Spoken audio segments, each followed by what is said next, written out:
guys, welcome to The Bite. My name is Jackie. Today's video is on something kind of creative that I've been seeing float around recently. It's savory oatmeal.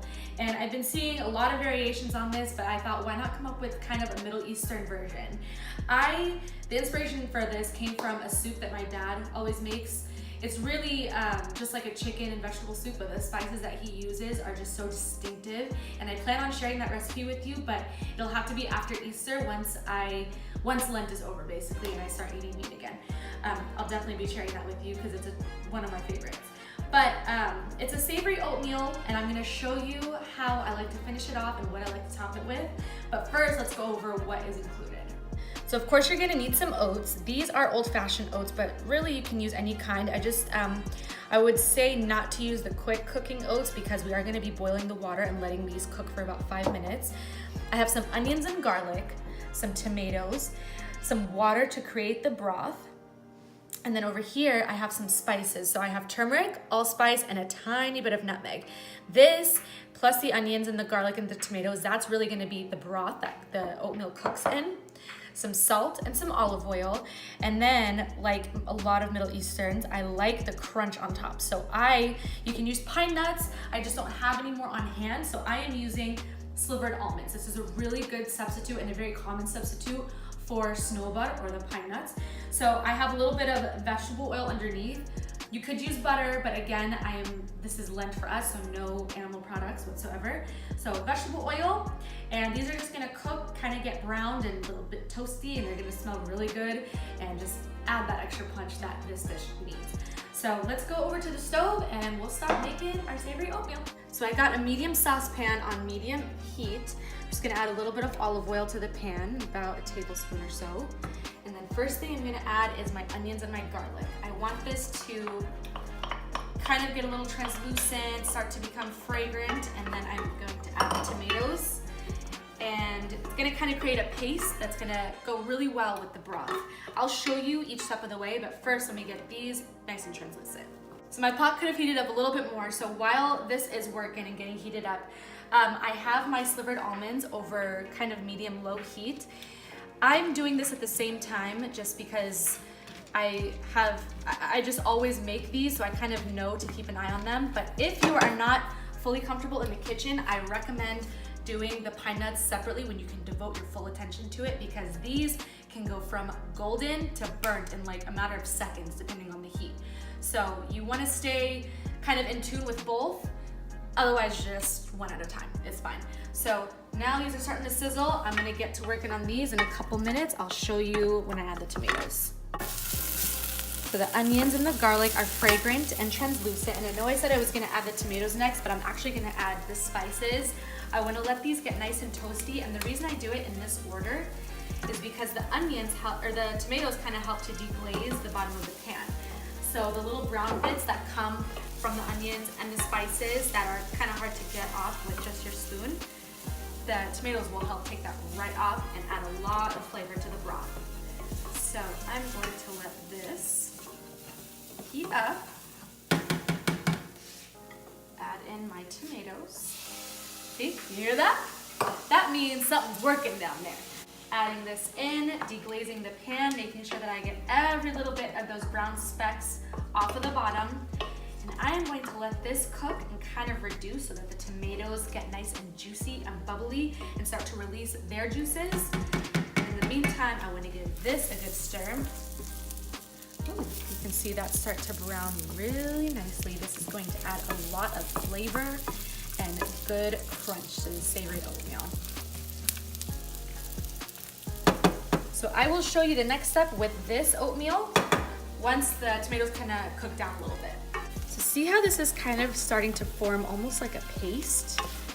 This is beautiful. This is lots of flavor right here. I am going to let this, with some water, I want to let this come to a boil. This, like I said, is going to be the broth that the oatmeal gets cooked in. And then once this is done, I will lower the heat after it comes to a boil, lower it to about medium-low-ish. Add my oatmeal, and then I will show you how I put it all together. And then don't forget your pine nuts or your almonds. See how beautiful this is? I'm constantly stirring it just so that each side can get browned evenly. These are looking beautiful.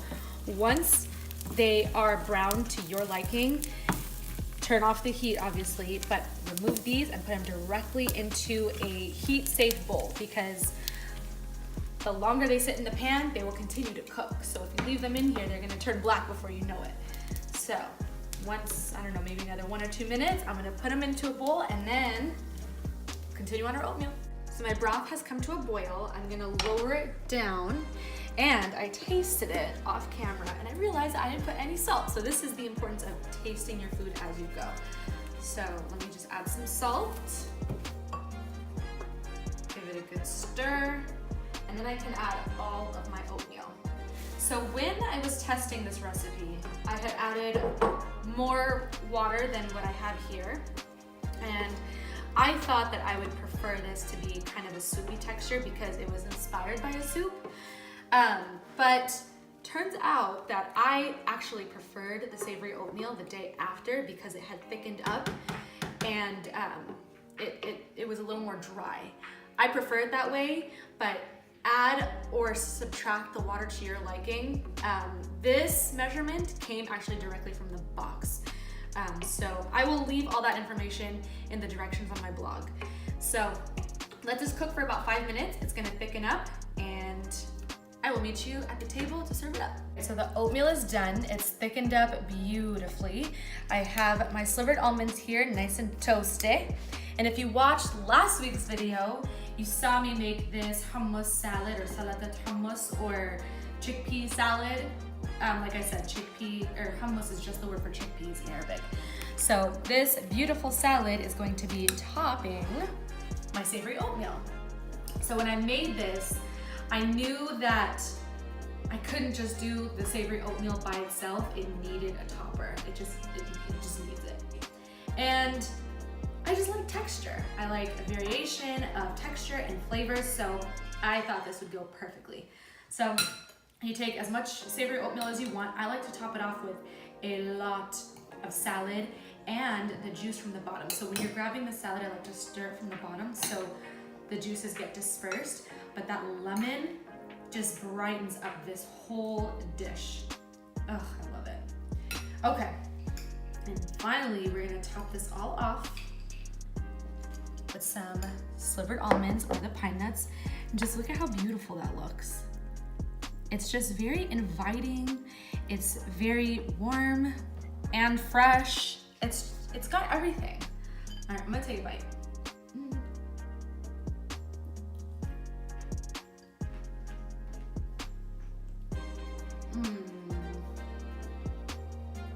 This is so good. When I first made this, I wasn't completely sold on the texture, but I was watching another person's video on savory oatmeal, and they were saying that if you're hesitant about it, just think of it as grits or polenta, something along that line, because that's usually made and served kind of in a savory form, more so than oatmeal is. So I really recommend that you give this a try. It's really good, and it's kind of an interesting way to eat oatmeal. I think it's really good. So give it a shot. Don't knock it till you try it, especially my version, because I really think you're gonna like it. Before I take another bite, I'm already salivating. I have a giveaway that I've promised you. So let me show you what the prizes are. Dun, da, da, da. I have 2 cookbooks here. These are 2 people that have inspired me in the cooking world and in the food world. This is Laura Vitale. You probably have seen her channel on YouTube. She started here. She was kind of one of the inspirations as to why I wanted to start a channel, and a Middle Eastern one at that, because I didn't feel like we were represented as much as I would like our culture to be. And this is Jodi Kala's second cookbook. Her first cookbook is Palestine on a Plate, which I love, and she just came out with Baladi this year, or I think it was actually 2018 that she came out with it. I am giving these 2 babies away to one very special person. All the information as to how to enter the giveaway will be in the description box. There will be a link that you can click on and you can get multiple entries from. First, starting off by liking this video, commenting down below with your Instagram handle, and following me here on YouTube, subscribing, and following me on my Instagram page.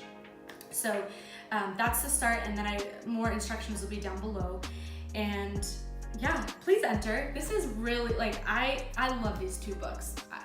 I mean, one winner is gonna be really lucky and really happy. So thank you guys for watching. I hope you enjoyed the video on this delicious savory oatmeal, and enter the giveaway because one winner will be announced. Don't forget to subscribe and follow me on Instagram, and we will see you next time on the bag. Thanks for watching, guys.